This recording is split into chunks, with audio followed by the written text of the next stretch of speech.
Please welcome Dani Abulhawa. She's a senior lecturer at Sheffield Hallam University, focusing on the subject of gendered play in the built environment, and also she's an ambassador for Skate Power. She's grad and she's assembled an awesome panel today. So please feel welcome, and she'll introduce the rest of the panel.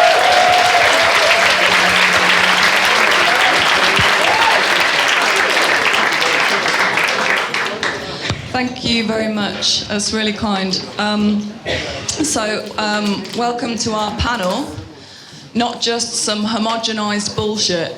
Skateboarding and the gender identity evolution. I kind of over-prepare and overthink everything, which is why I've got loads of stuff here that I'm not really going to be able to get through these awesome people. I want to leave as much time for questions as possible, because I've really noticed how rich and interesting that has been throughout the day. Just to give you a little bit of background, I suppose, I started skateboarding in 1998. I was drawn to the opportunity to explore urban environments in a particular way. And now I teach performance and research into performance, and I recognise skateboarding as my first adoption of a performance practice. So that's kind of how I approach skateboarding. So I also wanted to begin this panel, before I introduce everybody, and I'm going to spend a bit of time with that because I think it's quite important.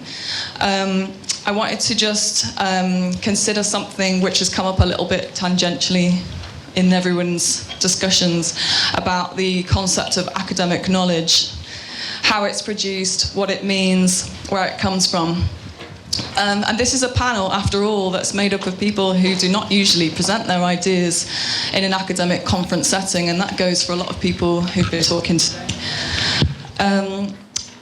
Academia, the academy, is generally understood as a place or a collective of authoritative scholars, or to put it another way, people who have spent years practicing their craft and honing their knowledge, who have achieved great things within their field, and who are often, but not always, have qualifications to show for it.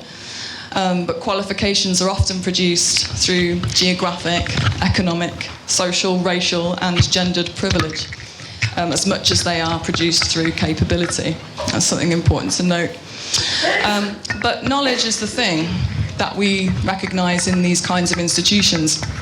And that brings me to consider a little bit this idea of philosophy, which is generally understood as the study of knowledge. The English word philosophy is understood in the dictionary as a love of wisdom, which seems to make sense, that people who would be doing philosophy loving the gaining of wisdom. But I wanted to reference French philosopher Luce Irigaray, who, on the other hand, conceived of a wholly different understanding of philosophy in her book, The Way of Love. She asserts that to read the word philosophy in its most logical sense is to read philosophy not as a love of wisdom, but as a wisdom of love, created through... Sorry.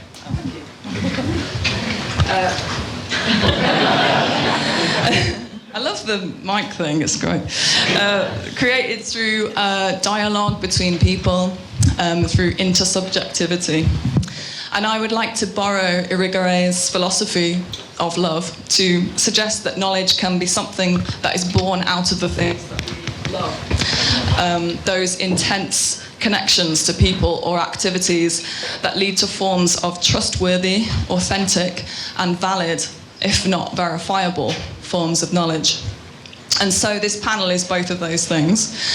Presentations of knowledge gained through practice, and a knowledge-producing dialogue between ourselves, everyone in the room. And I hope that you will all get involved. I also want to begin this panel by setting the tone.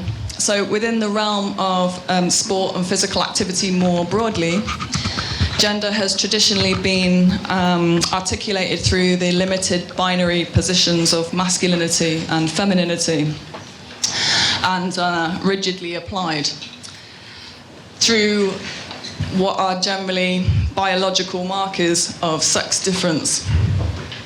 But together with post-structuralist discourse that sought to untangle the constructed and discursively produced connection between gender and sex, there's been in recent years a general interest in understanding and expanding categories of gender and sex, exemplified in the terms non-binary and genderqueer as alternative identity categories. And skateboarding is a practice that is generally regarded as male-dominated, as we know. But it is also one in which participants display alternative forms of masculinity. And despite dominant narratives within skateboarding culture and popular media, skateboarding is a cultural practice that manages to hold together, sometimes in a kind of dissensual unity, quite a lot of differing sorts of practice. It's something that is acknowledged in a comment by Brian Lay in a 2015 interview in Gen Chem magazine, when he states, "That's the thing I love about skateboarding. There are people in skateboarding whose views and backgrounds differ from mine, but I appreciate they're part of it because that's what keeps skating so diverse and not just some homogenised bullshit. More opinions, more girls, more homosexuality, more global representation. All different types of kids appreciate and love skating." And it's a broad social and political landscape that Lay's advocating for, and it was his quotation that inspired the title for this panel. So, without further ado, I want to introduce first of all Oisin, Tammas, and Moch, Simos. Oisin and Moch are the editors of Skateism, the world's first diversity skateboarding magazine, which focuses on giving an online and print platform to the underground and overlooked in skateboarding culture. Specialising in LGBTQ, female, non-Western, DIY and charitable projects the world over, Skateism aims to address the discrepancy in media coverage of diverse groups in skateboarding. We also have Marie Dabbadie here. Marie is a French transgender skateboarder, photographer, writer and multimedia artist based in Malmö, the queer capital of Sweden. They founded Zen Skaters, an international genderqueer skate zine, in 2016 as a tool to educate skateboarders in diversity and open paths for individual identity building within skateboarding. They have been documenting the female and genderqueer skateboarding scenes extensively since 2010. We also have Anthony Pappalardo here. Anthony is a New York-based writer, author, and content creator. As a teenager in Massachusetts, he self-published music and skate-centric zines, eventually becoming a regular contributor to Slap magazine in the mid-90s. Throughout the 90s, he wrote for several print publications, as well as toured and recorded with In My Eyes, a hardcore punk band signed to Revelation Records. His writing and video work has appeared in several outlets, including Hook magazine, Monster Children, Trans World Skateboarding, and Vice, where he was also the site's first weekend editor. We also have Dani and Kirsty here, both skateboarders from Sheffield, and Dani Gallagher is the founder of Girl Skate UK. Kirsty works with her on that project. Now in its fourth year, the platform is the leading promoter of female skateboarding across the UK, inspiring other women to get involved and showcasing upcoming talent of skateboarders like Josie Millard and Rhiannon Evans. And there's also someone that isn't here on the panel because we weren't able to push the geographical, political borders of that exist in the world. So unfortunately, Atita Verghese has been unable to join us. We have also been unable to get her here via Skype as well, unfortunately. But I just wanted to sort of bring her into the room in some way, just to speak to that idea of who can be present, who can bring themselves here, and who can't be here. I think that's quite important to mention. So I will stop blathering on now. Everyone's going to talk for a little bit of time, And then we will, I might draw some questions across the group, but I would then like to open up to everyone so we can just have a dialogue, if that's okay. So, great. So, Ash, would you like to start? Yeah, lovely, thank you.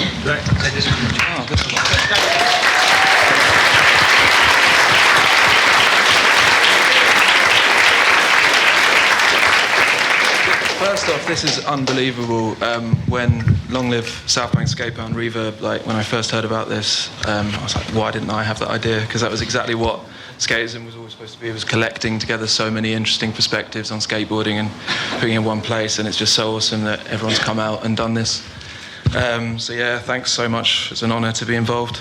I'll tell you a bit about how Skateism came to be. Moch actually started Skateism in Athens, Greece, where it was just a sort of sticker that you'd see around the streets. Skateism, the belief in skateboarding, like Catholicism or whatever, the idea that there's skateboarding and that's the thing that holds us together, our belief in that culture.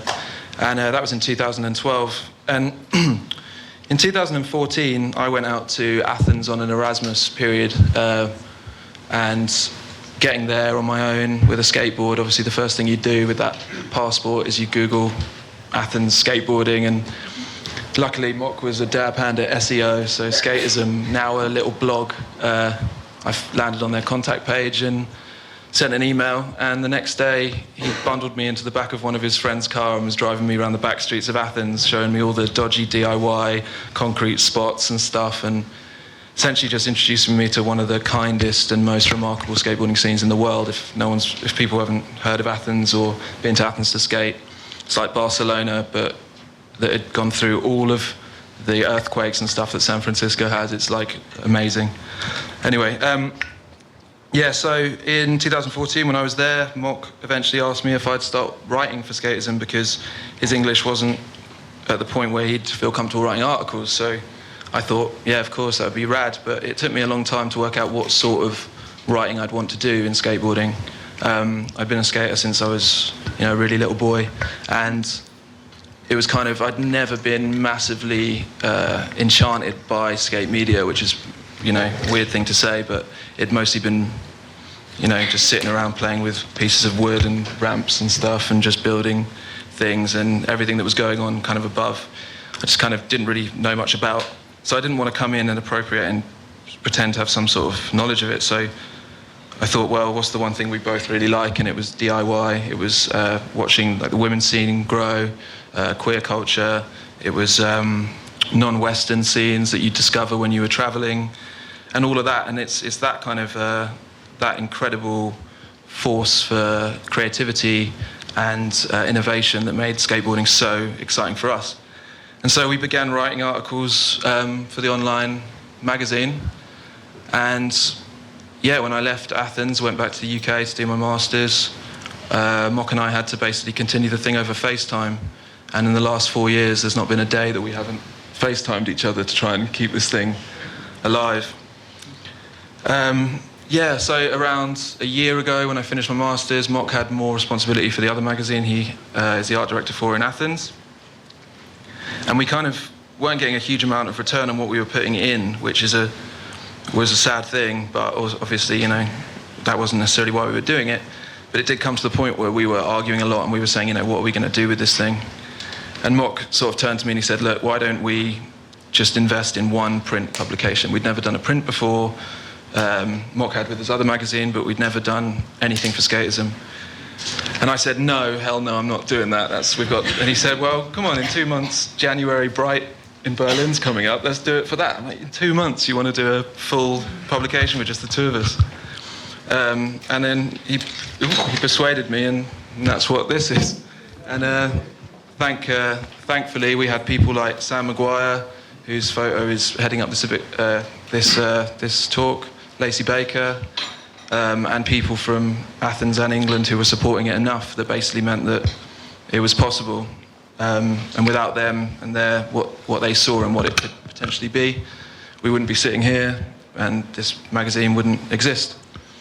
So that's kind of the story about how Skateism started. But throughout that experience, I think it's shown me that none of that our story about how we kind of came to form it is nowhere near as interesting as the stories that are inside the magazine and of the people who have had their journeys through their sexuality, through their social political situation, through all of these things, and come through it as skateboarders with incredible projects. So that's why Skateism is a platform rather than an opinion or has a sort of thrust of its own. It's just there for these stories in diverse culture and skateboarding to get out there. I think skateboarding was always for the outcast, the underground, the overlooked, people who didn't fit into mainstream culture. So, it's really interesting now to be able to talk about it as potentially exclusive, or whether it's inclusive or what. So I'm excited to talk about that. And if you want a copy, we're releasing issue 2 today at House of Vans. It's free. So thanks.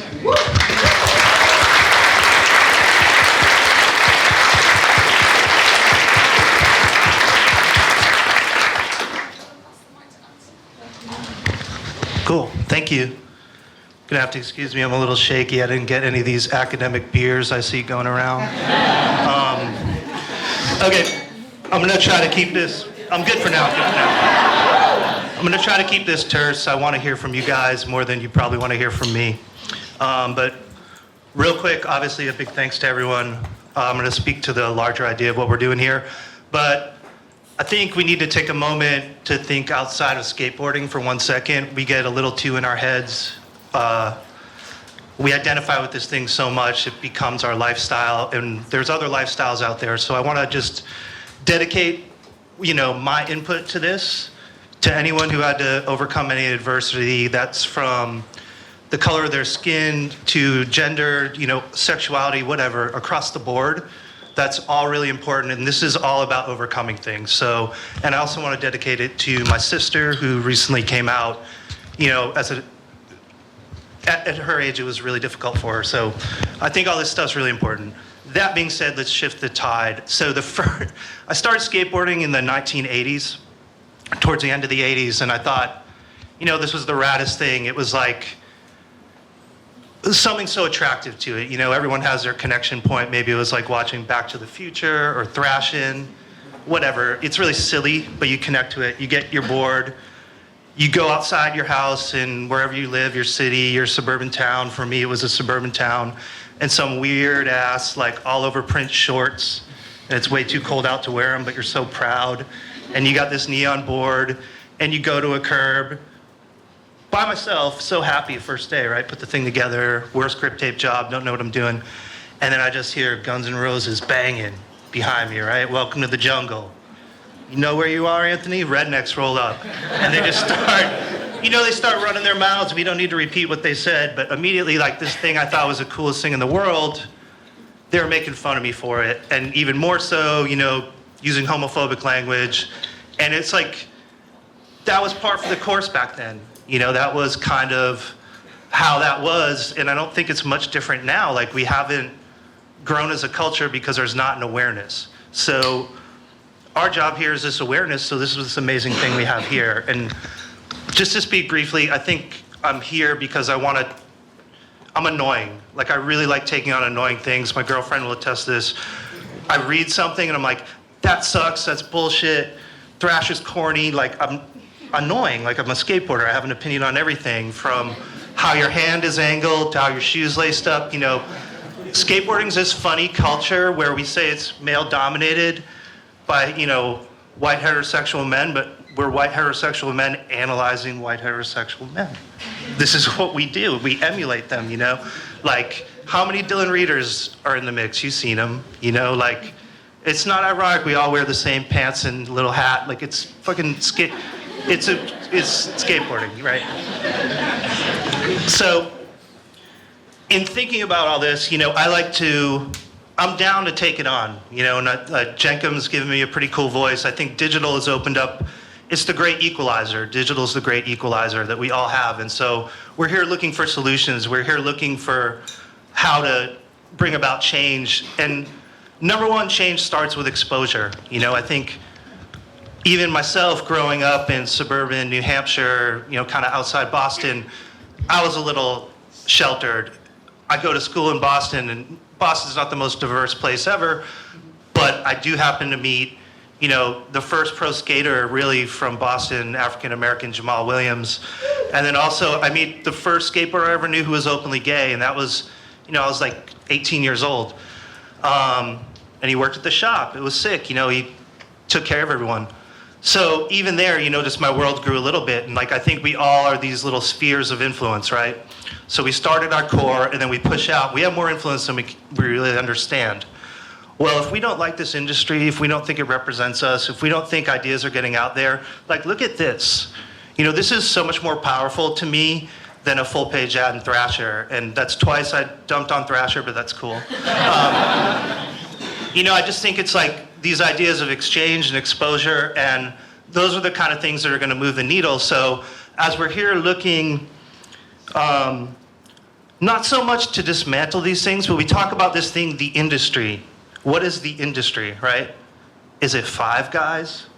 A couple girls that they push in the back, you know, like girl skateboarders, Megan Baltimore, you never hear about her. Rick and Mike, Spike Jones. Footwear companies. Everyone I talk to at a footwear company is a woman, yet who's the interview with? Joey Designer. You know, it's a weird thing, but it's shifting. And one quick parallel I'd like to draw, like I grew up, as much as I grew up in skateboarding, I grew up in hardcore punk, and I make the delineation of hardcore rather than punk. Punk to me is around here with Sid Vicious and nihilism. That's not my gig. Hardcore to me was a little more about, it's how I got exposed to vegetarianism, political activism, you know, becoming a volunteer, feminism. So real quick, because I'm already longer than I want to go. Hardcore fragmented into all these little pools. You know, it got too macho, and then there was like queercore, riot girl, super macho hardcore.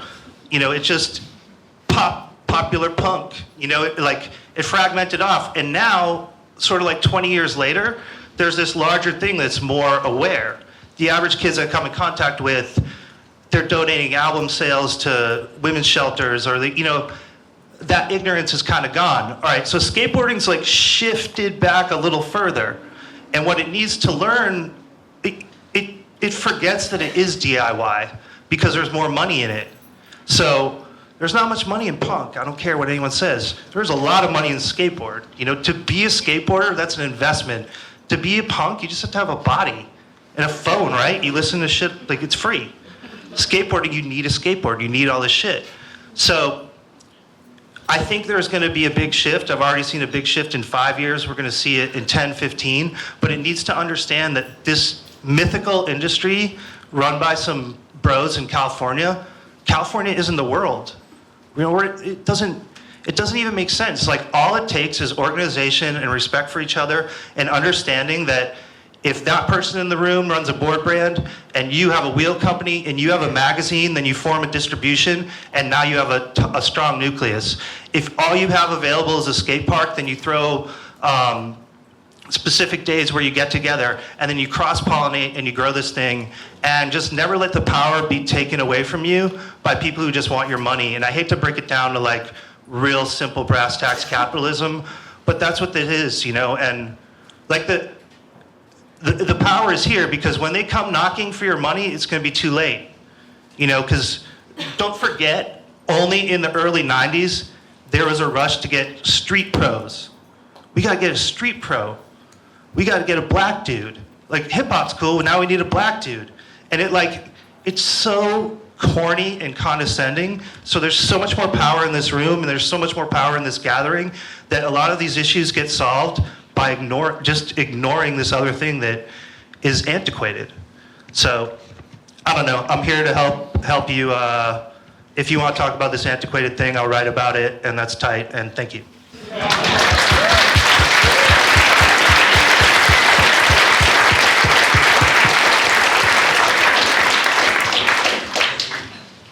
Can I get that for you?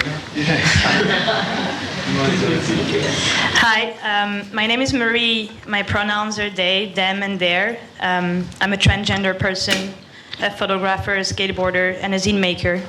I define as non-binary genderqueer, which means I don't identify with neither woman or male. I've been skating for over 10 years, and I've been a part of female skate scene for most of these years, as it was the closest I could identify with. I've been documenting the female skate scene extensively for many years, and I'm still fascinated with its progress. More and more high-ranked female skateboarders are getting sponsored by bigger brands and getting the visibility they always deserved.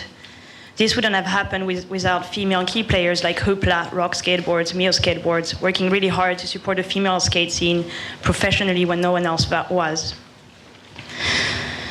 The female skate scene inspired me and made me feel safe in the skate community, but it never felt right on a personal level. I had always issues identifying myself as a woman. When I moved to Malmö in 2015, I started understanding myself in ways I didn't before. Moving to Malmö was like getting the keys to a new world, a world where my identity could grow freely. I dived in the queer scene outside of the skate world, queer and punk. That's where I started to understand my own identity better. Being in a queer scene and exchanging with queer individuals, I discovered new identities I could identify with.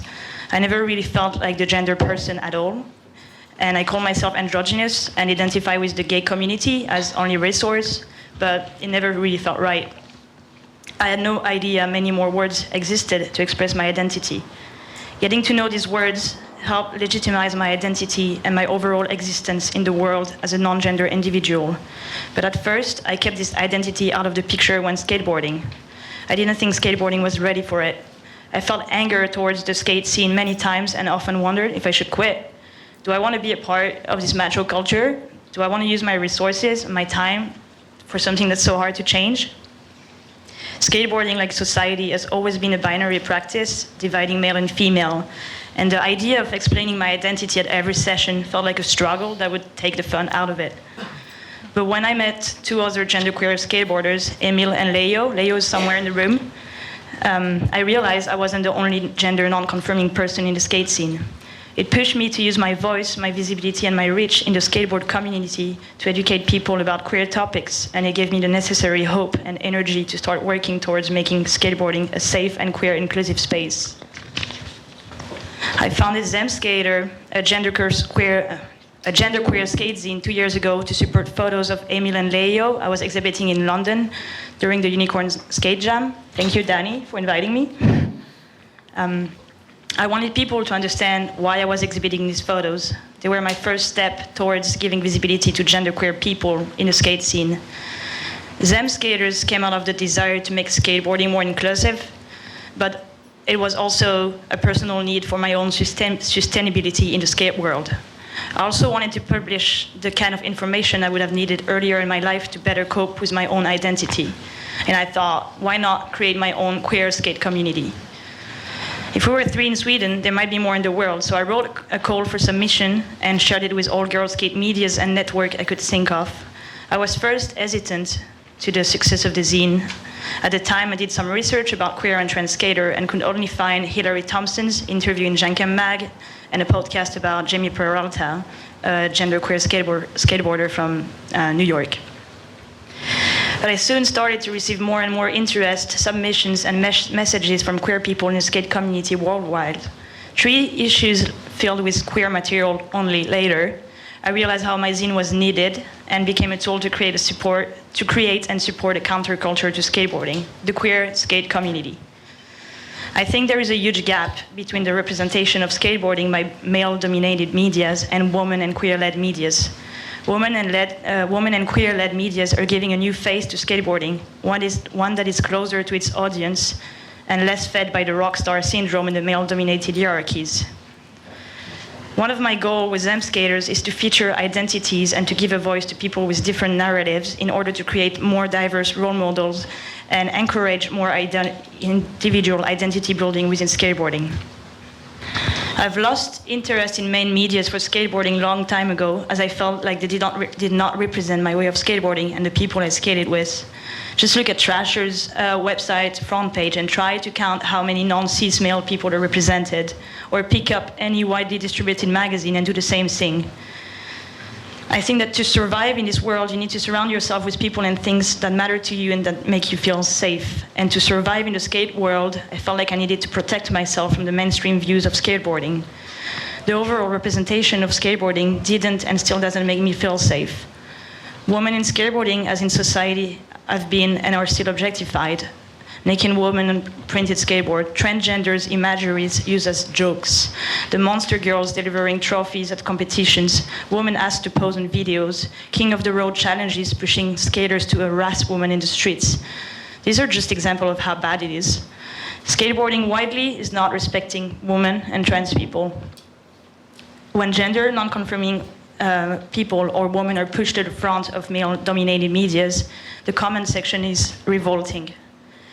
They reflect the ignorance about inclusivity in the overall crowd populating skateboarding. Skateboarders still claim to...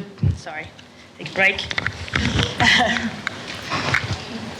Skateboarders still claim to break norms, and some male skaters complain about the need for safe spaces for women and queer people, but the comment section filled with sexualizing, threatening, homophobic and transphobic comments clearly show why these safe spaces are needed. Recently, I've been in contact with several individuals that quit skateboarding some years ago when they decided to transition. They felt like transitioning while being in skate culture was too much, and they were afraid of bullying and mistreatment toward their transition. I know a lot of male skaters would say, I'm cool with that, when talking about trans people, for example, but that's not enough. We need male skaters to educate themselves and call each other out on a regular basis. We need allies. But fortunately, right now, women and queer people are creating their own countercultures and spaces in the skate scene instead of trying to fit and be a part of the traditional male-dominated picture. I call these countercultures because they're not reproducing skateboarding practice that encourage high-performance competition and often self-destruction, but instead they create and display their own ways of skateboarding. Women and queer skaters have always been there, but have been widely underrepresented or misrepresented.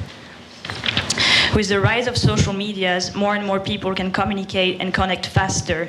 This enables movements, organizations, and brands like the Skate Witches, Unity Skateboard, Doyen Skateboard, the Skate Kitchen, Pave the Way, Skate Like a Girl, to name a few, to strive and grow. These brands, organizations, and movements are very positive, and they differentiate themselves from the male picture of skateboarding. They carry inclusivity and fun. They're inviting, welcoming, DIY, and they create safe space for people to meet and share. They encourage creativity, they educate and give visibility to non-dominant experiences. They build and mobilize community. Women and queer and non-conforming skateboarders are pushing more and more social change and body positivity in the skateboard landscape. They also create new role models. Everyone can be a part of the club as long as they respect and embrace people's differences. I think that main medias and brands should try to adapt to this powerful counterculture within skateboarding if they do want to represent skateboarding as it is now and keep claiming their subversivity. Also, isn't the rise of these women and queer-led subversive movements also symptomatic of the fact that skateboarding on the main medias and skateboarding icons are no longer representing skateboarders nor able to welcome diversity? Skateboarding seems like a fruitful ground to integrate and carry social change because of its diversity and its radical aspects. It just needs to be more educated. I want skateboarders to question themselves as a part of a radical movement and to educate themselves about their differences. Skateboarding is such a beautiful thing that gathers people from different backgrounds and is a radical practice that reimagines cities, way of life, and transcends borders. But I think skateboarding has been resting on its norm-breaking status, and I missed a couple of episodes when it comes to social change. Skateboarding is not actually breaking norm anymore, but instead often perpetuating archaics of patriarchy and oppression. Toxic masculinity, better known as the cool dude attitude, can no longer define skateboarding. However, I think that us being here today is a sign of a positive change, and I would like to give a couple of solutions to the problems I mentioned during this talk. I think we need to have more women and queer stakeholders in the skateboarding medias and brand. I want to see more women and queer writers, photographers, and filmers. This would ensure a better representation of diversity in the skateboard medias. We also need skate parks and skate organizations to allow and encourage safe spaces We can maybe consider introducing pronoun rounds like Skate Like a Girl in Seattle at the beginning of every woman and queer session.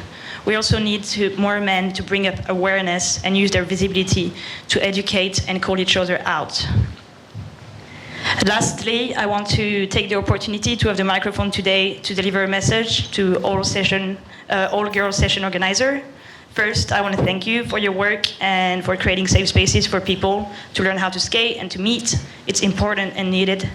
And second, I'd like to ask you to consider opening the doors to your safe spaces to queer, trans, non-binary people expressively. And if you need guidance or have questions on how to do this, feel free to contact me. I'd love to help. Thank you.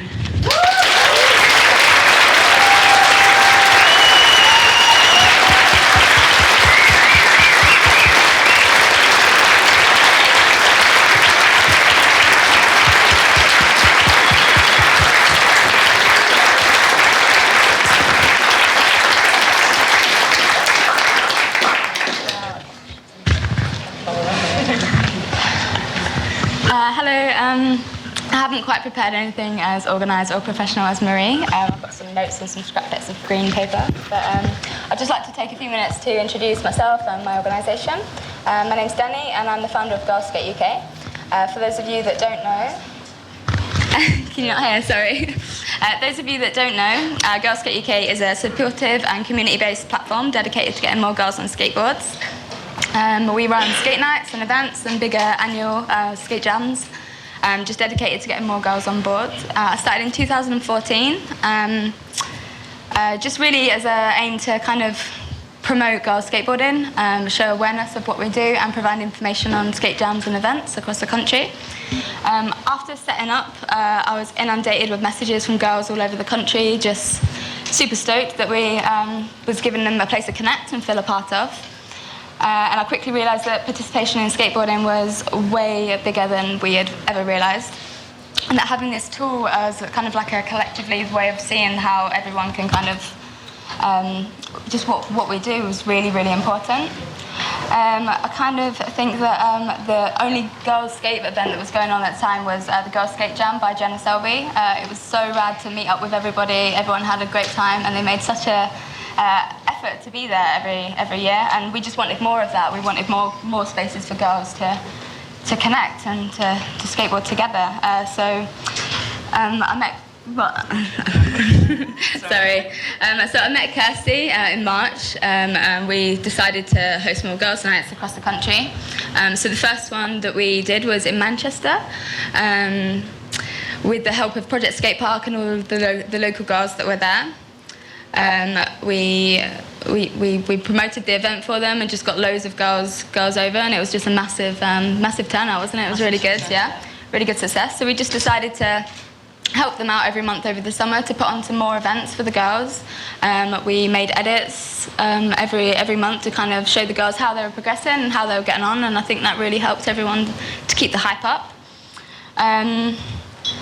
So it help the skate parks sort of take control of it themselves rather than us saying, we're not going to do this, but saying, right, this is how you can push it forward in your skate park. So once they were established, it was really easy for the park and the local girls to kind of put it on themselves independently and start running these sessions.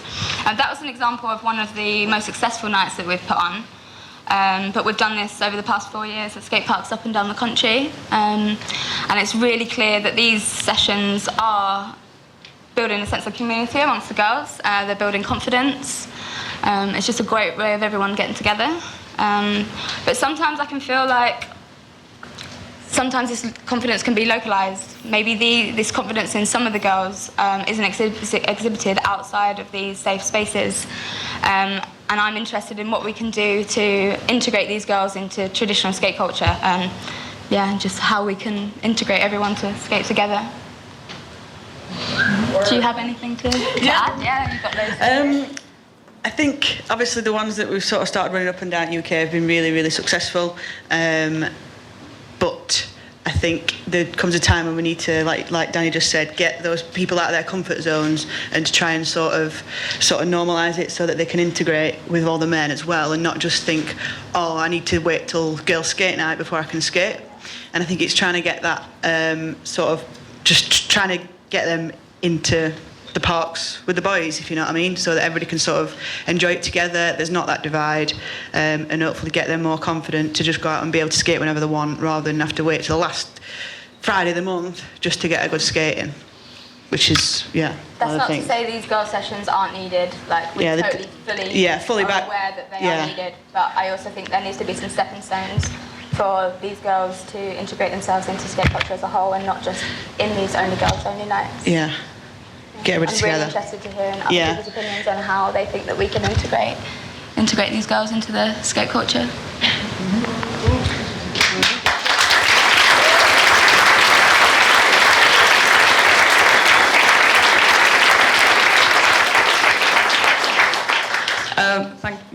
Thank you, everyone. It was awesome. So I just wanted to say that it seems like there's something really coming up about platforms, the idea of platforming, creating platforms, but there's a real challenge about how, if you do create safe spaces, that how then does that relate to this kind of other normative, let's say, skateboarding culture. And actually, I wanted to kind of question who needs to do that work, because it feels like we think it's like our job, and actually maybe it's somebody else's job to do that work. I'm aware that I just want to ask one question of everyone before I open it up. And the question is about exclusivity, because I think within skateboarding culture there is this this notion of exclusivity that kind of comes up, and I'm going to just reference a little bit the J.D. Salinger novel Catcher in the Rye, which is sort of in a weird way a part of skateboarding history. The Gons talks about being sort of encouraged to read it, and there's this.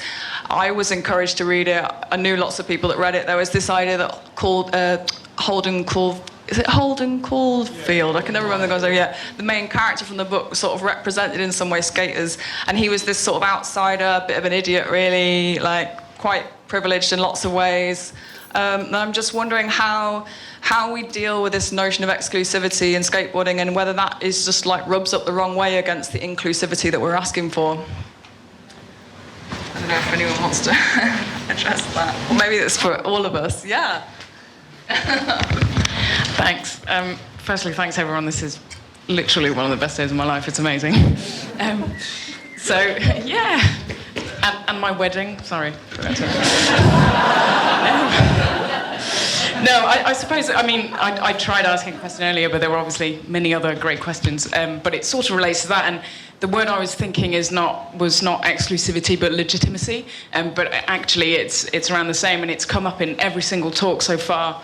And the first talk ended on, keep it core, which is a very good point. But it does, and then it's some people on panels that skated and others didn't skate. Are they legit? Can they talk about skateboarding legitimately? There's obviously been that question throughout, and also about being a pool lifer, about I think I can't remember a name, sorry, but you're not a skater, but you take skate lessons. How does that not make you a skater? For me, everyone's a skater, And how many of us don't even skate, but we're skaters? You know what I mean? There's that as well. Everyone, and I think we don't run the people who have more of a reach don't run skateboarding more than someone who's just stepped on a board. So anyway, but.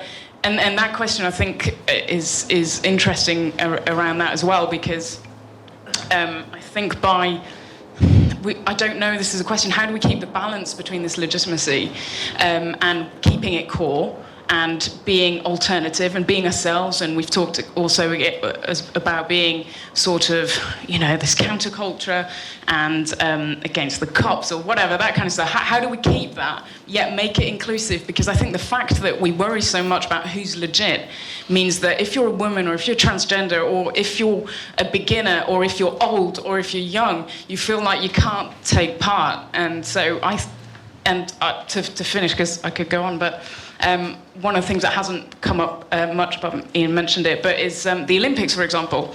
It's not core, it's not cool, and I have mixed feelings about it, but I've had some chats over the last few days and thought, actually, if we want to get more women into it, if we want skateboarding to reach more internationally, if we want, you know, you can't really argue against the Olympics as being a good platform for that. Equally, it's not cool, it doesn't represent me. Skateboarding's not an Olympic sport. And I think we've got, I don't have an answer, but it's just a question around, I think, hopefully that reflects on your comment around maybe we need to think about this sort of concern we always have about who's legit and who isn't.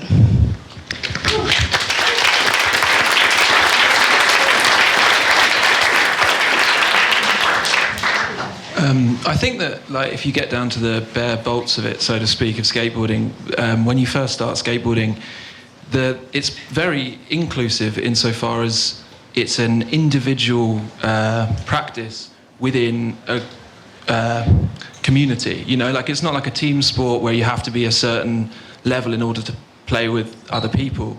The whole premise is that you can be who you are on your skateboard, and the idea is the community is built around it, and your personal crew is built around that. And then, you know, we can individually say, well, my crew's fairly diverse, we're all happy, you know, but then the actual skateboarding culture or skateboarding industry, if there's a distinction, which I don't know, that may be exclusive because it's grown into this subculture, this counterculture, hasn't it? And just like punk before, like it turns into a commodity. Subcultures become commodified. I think Dick Hebdige says it in subcultures, that he says that, you know, you would find that suddenly clothing stores were sticking safety pins on stuff in order to make outsiders be able to belong to that sense of counterculture, right?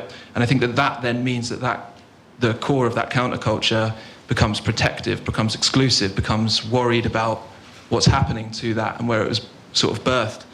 I would say the irony sort of there, though, is that therefore the inclusivity of, say, the industry or the people who are commodifying it has caused it to become exclusive, which is sort of the opposite. You'd want it to go the other way, wouldn't you? You'd want it to become more inclusive. Yeah, I don't know where I'm really going with that, but I would say that then you have this thing where now we're seeing so many groups like the Skate Witches and Unity Skateboards who are coming out and doing, and Zem, who are doing things like creating queer meetups, and then you're finding like stories, the story we did with Jeffrey Chung from Unity, where he said, you know, people were messaging him and saying, I now feel like I can get back into skateboarding because basically the crew I was supposed to have built around my individual practice on the skateboard never came. I could never find them. We didn't know how to get to each other. And I think that's really, really, really amazing that these small grassroots organisations are able to promote inclusivity. And then now you're seeing things way at the top of the industry, like Nike SB being one of the biggest sponsors of women in skateboarding. And it's sort of random that there maybe is this centre ground of protect the core, you know, protect the core. And we need to really, like, I don't know, embrace both the fact that the money at the top is starting to do things which are positive in some end. It's a nuanced issue. It's not all good, it's not all bad. And people at the bottom who aren't really getting noticed are doing really great things for inclusivity. And it's about bringing those two together. Maybe we can use the money at the top to fund the things at the bottom. I don't know, but that's definitely something worth thinking about.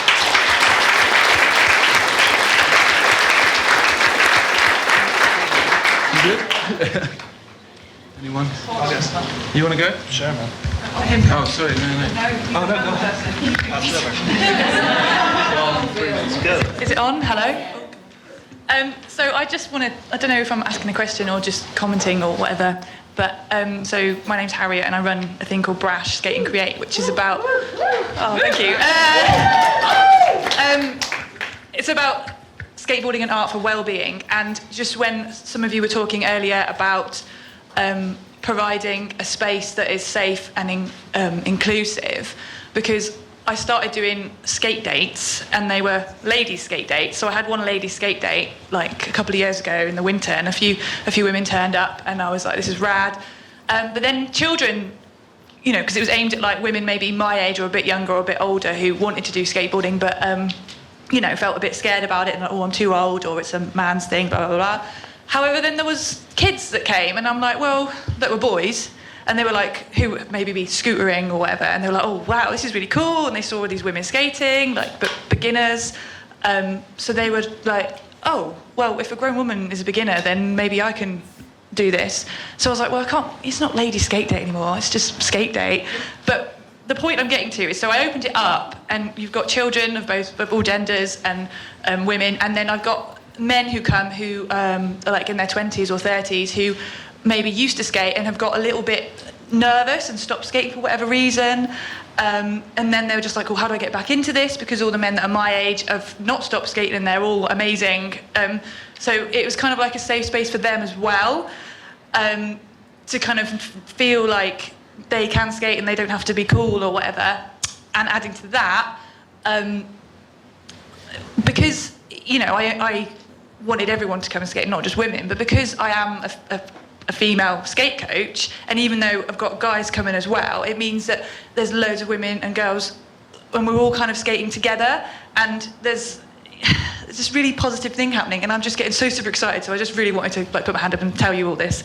I'm in Norwich, by the way, I'm not in London, so if you all want to come to Norwich and do a skate day and bring people who haven't skated for ages or are interested in skating, then just come on, let's do this shit. I'm going to have to give this back because I'm getting excited and weird.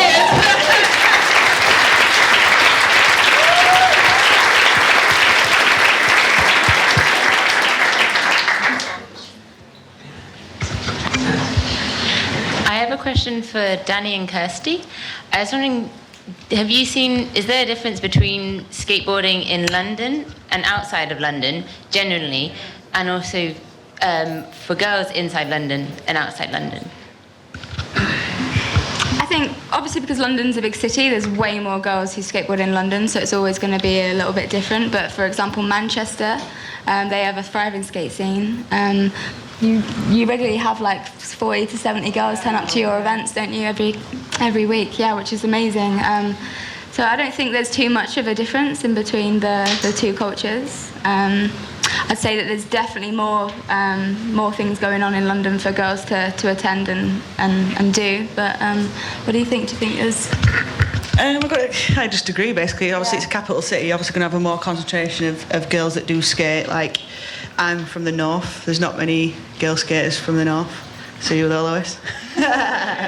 There's a lot less. It's a little bit more few and far between. But I think Girl Skate UK is that platform to plan the stuff, get everybody together more on a regular basis. It may be in London, may be elsewhere. Like, we have a really good, successful jam in Leicester, which we do every year for the sort of Girl Skate UK birthday, and that's in the Midlands. And I think it's kind of getting everybody out there, little corners, and just getting everybody together and having fun. That's it.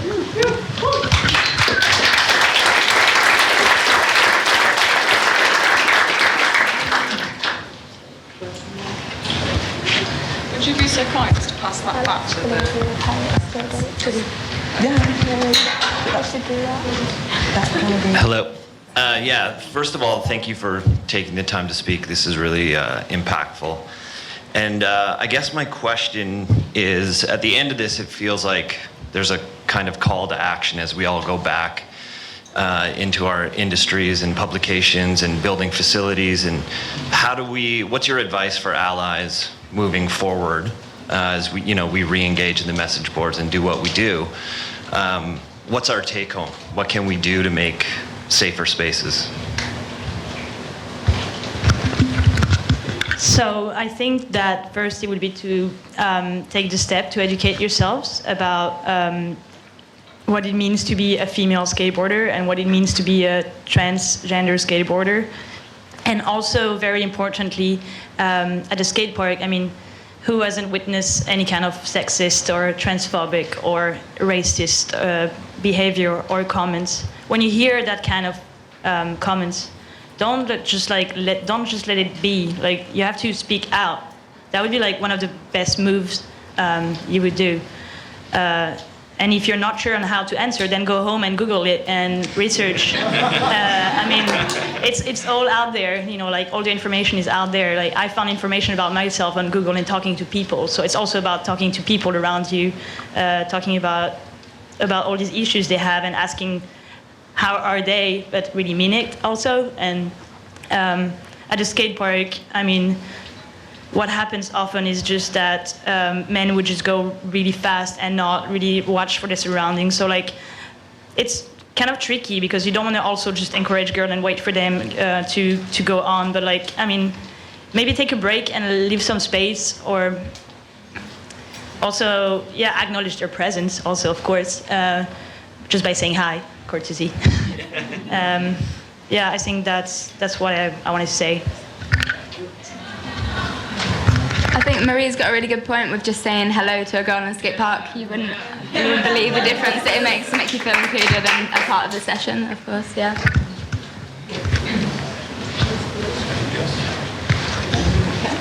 Okay. So there's one person over here, and I'll go to you. Okay. Hello.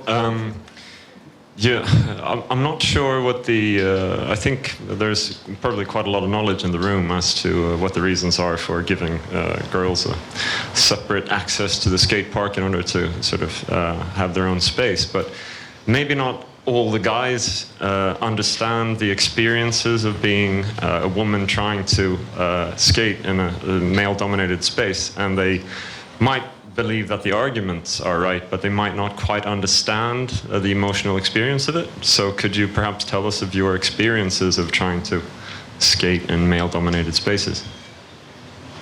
If you want to.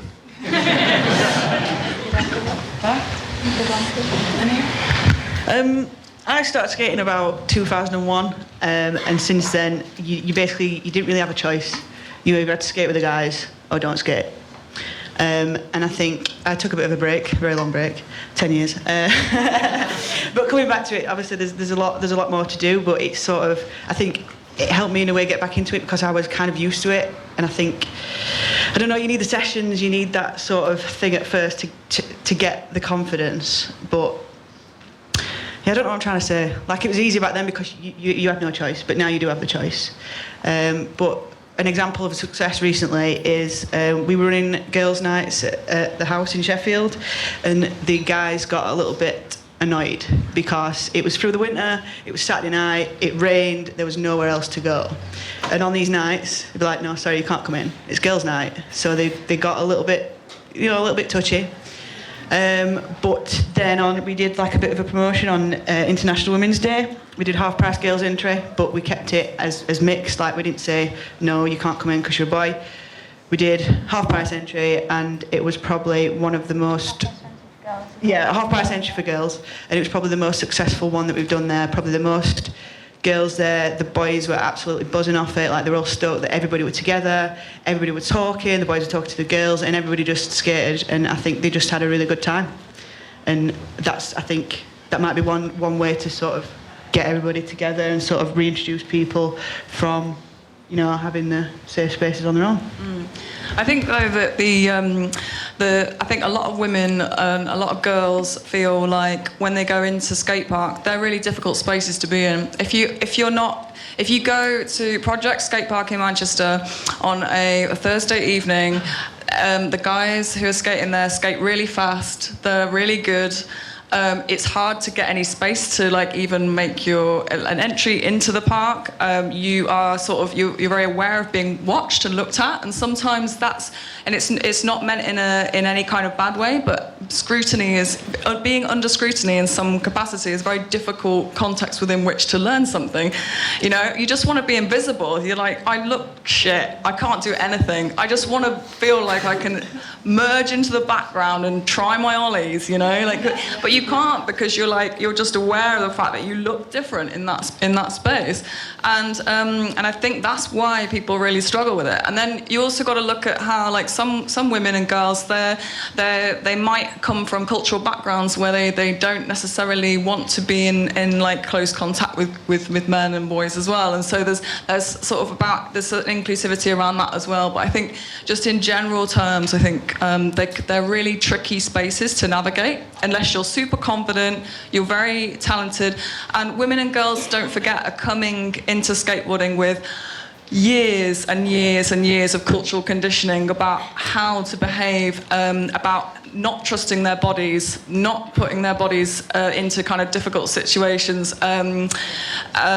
So we're already dealing with a whole load of stuff around how we should behave, and not necessarily coming with the sort of body knowledge skills that a lot of boys and men are coming with who've been socialised in a very different way to women.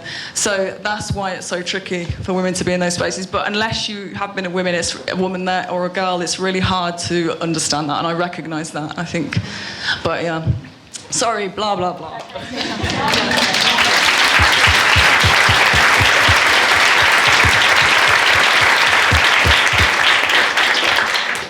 I just want to add up to that about trans people that go to skate park. I've heard a lot of stories about trans people going to skate park and having their sexuality and gender questioned, and that makes the skate park not a safe space.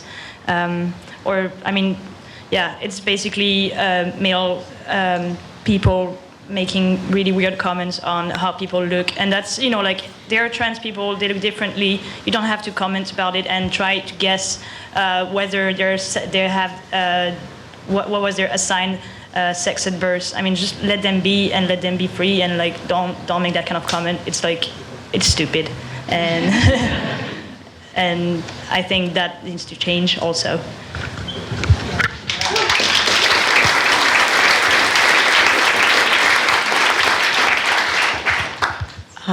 I wanted to just quickly, thank you all. I wanted to just quickly go back to this question that you posed about, what are some options that we have? And I've noticed that this speaks to what you were saying too. I'm sorry, I don't remember everyone's name. You there in the black shirt between Marie and yes, you were. Yeah, hi Anthony. You were talking a little bit about the fact that skateboarding community tends to be a little bit insular, or maybe have a little tunnel vision in terms of. Because we love this culture, we identify with it so strongly that sometimes it produces a sense of myopia almost, in that we forget that there's this world outside of skateboarding. And I think that a possible solution would be to actually draw from other movements.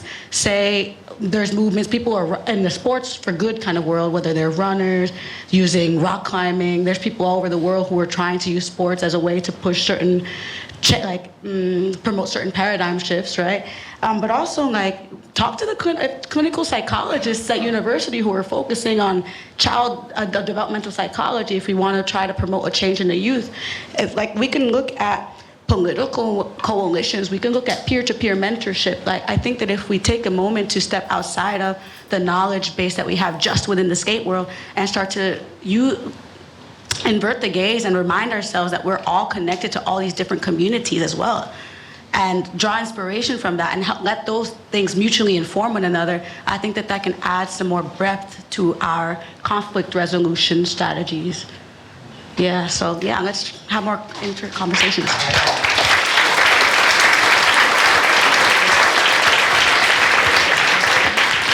I want to bolster that. That goes back to what I was talking about, cross-pollination. When you add, say, the art world to skateboarding, you have the amplification of two communities. I know fashion's a bad word, but if we don't want to own it, then we're going to get owned by fashion. If you're pissed every time you see a runway show that's ripping off skateboarding, then own skateboarding. Don't give it away. Don't let it happen. But even so, a lot of cool ideas come from these cross-pollinations of whether it's fashion, art, dance. We have to understand skateboarding, we hate saying it's a sport unless you're getting street league money, then you love it being a sport, right? So it's this funny thing. I had a friend who wrote this lyric. I thought it was the dumbest thing I've ever heard in my life. The lyric was, what side of sports do you like? That was really deep, but he's kind of right. Do you like the competition or do you like the art? I get it now. It still sucks, but anyways, what I'm trying to say is that as much as we want to care about the core of this thing, maybe the core of it's a little rotten and we don't realize it, and it's more about inclusion of everything and how we can grow it and how we can amplify it. And I wanted to speak, I'm not Elon Musk, but I want to speak really tactical of a simple execution of how we can amplify this. So if you guys have an edit you're really proud of, say you do a skate week, it doesn't matter what it is, but you film every week, you have an edit. And then the next thing is, well, how do you get people to see it? And that's like the big conundrum, right? Well, we can go to these media outlets and pay money to them, right? It doesn't, you're on the front page of the site for a little bit, you're gonna get X amount of views, so you see a little return. If it blows up, it's better for them than it is for you. All you have to do is speak to anyone. A dirty secret, I'm in advertising. You do an ad buy, you can amplify your message cheaper on Instagram, on YouTube with an ad buy to get more impressions than you're ever gonna get off these other websites that you don't even want to give your money to. Like, it's a really easy way to own it. No one's going to tell you that because they want your money and they want your attention. You know, so these solutions are out there. I don't know if I'm speaking to the original point as much, but that you can set up a targeted ad if you're like, I want girls in this area. I want, all right. I want whatever demographic in a certain area to see this. You can take out an ad and get the right people to see it and amplify what you're doing. So again, it's just about the empowerment that everyone already has, but just being tactical with it. And also bring people into the mix that, you know, like what she was speaking there, you know, like I know people that start after school programs, like there's kids who are latchkey kids, they have no one to come home to. Even if they're just hanging out at the park, commingling with people, that's really valuable. You know, so again, I just think our politics start with our personality and how we address each other, how we talk to each other, and what opportunities, how we look at each other. So as long as we just start to keep that in check and have a mutual respect, like everyone starts with respect until the chain's broken, then you rear back a little bit. But I don't know, I guess it's just letting down this bravado that we're skateboarders, it means so much. You know, like we say it's a lifestyle, but talk to a college athlete who's a runner. That's their lifestyle. Okay, yeah, they're not getting to the track meet and running around the town and going to a cafe and doing a fucking doodle, but it's their lifestyle. They're talking to other runners, they're competing, what they eat, what they go into their body, how they train. It's a lifestyle, so we have to have respect, you know, because we're sport too, you know, and if we don't want to acknowledge that, that's totally fine, but it is a physical and a strange activity built on destruction. And that's part of the problem we're having. It's a thing that is made to destroy things. Your shoes get destroyed, the curb gets destroyed, your board gets destroyed, rip it up, start again. So it's totally weird, you know, that's part of the psyche. That's it.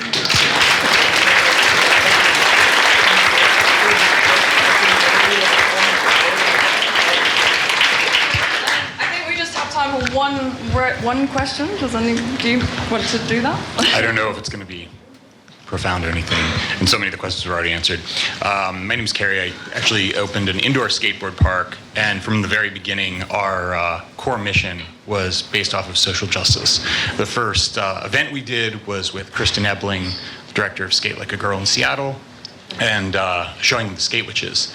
We have a girls and a queer inclusive night every week, and we've actually come up against quite a bit of I guess, I don't know. It's almost like, if this makes sense, the All Lives Matter dog whistle of people saying that we're dividing skateboarding. And I'd just like, if you have any comments or advice on somebody who is, you know, I look like a typical skateboarder, but I'm running an organization with a social justice message, is how to be, one, a better ally, or just experiences of an adversarial, I guess an adversarial intent that you might have experienced going against what the grain of skateboarding is. Thank you. Yeah, but I didn't hear the last part, sorry. Oh, you know, basically I think that a lot of us are going against the grain of skateboarding, and how you all have, you know, good practices of continuing on. Does that make sense? Oh, sorry. Yeah, I mean, what are good methods that you've used and continue to practice to fight against kind of the bullshit in skateboarding? Okay. You know, the bad sides we don't want to see. Well, You said you were volunteering at Skate Like a Girl? No. I own a skate park, and we started out with that message. Okay. Skate Like a Girl. Kristen Ebling's been a huge help in starting our programs and continuing them on. I guess she gave you a lot of good tips already. But I want to hear from all of you. Well, I mean, like I said, the pronoun rounds before at the start of the session. I think that Skate Like a Girl is doing some great job with the girls and queer sessions, because they're not just a place to go skate. They're also a place where people are gonna meet. So at the start of the session, they sit in a circle and they will start by saying their name, their pronouns, and they will also have a question like, what is your goal today? And another question would be like, do you prefer ketchup or mustard? And they'll just go around and have that round that takes like 15 minutes, and it's very powerful to see that happen, because then people overcome their shyness maybe to talk to each other, so they connect better and they feel more welcome. They also have some time at the end of the session, so what did you achieve today, what are you proud of? I think that's really important also, to encourage people to skate and push each other. I mean, to become better allies, it's always about more information, and ask people that have been doing it before or that are doing it now, and ask how they're doing it, what are the problems they have, how they fix problems, how to go on better. And you can, it's about knowing who you're going to deal with and making them comfortable. Sure. Yeah.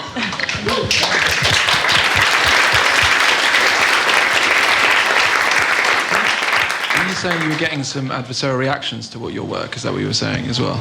Yeah, I had actually a couple of guys almost punch out one of my managers because we wouldn't let him in during a girls' skate session. Well, I mean, I think it's not. It's clearly the gender, sort of diversifying the gender landscape in the world generally is a fight that we all need to be a part of. It's not just in skateboarding, but it's great that we can collectivise in this room to talk about it within the kind of the landscape of skateboarding. But I mean, if it was if you weren't getting adversarial reactions, it would have been done already, kind of thing. So like, you've just got to stay the course and just be strong against it, man, because that is unfortunately the case. We need more people like you, like Marie, like everyone on this panel, to be doing these things and just taking the reactions you're getting and try your hardest to stand strong and educate those people. I think it's perhaps an unfortunate truth, but slowly we can I don't know, get there together. Maybe a sophomoric thing to say, but I mean, yeah, hold strong against that, definitely. Okay, I'm really sorry, but we're going to have to leave it there, but let's continue the discussion in the real world. So.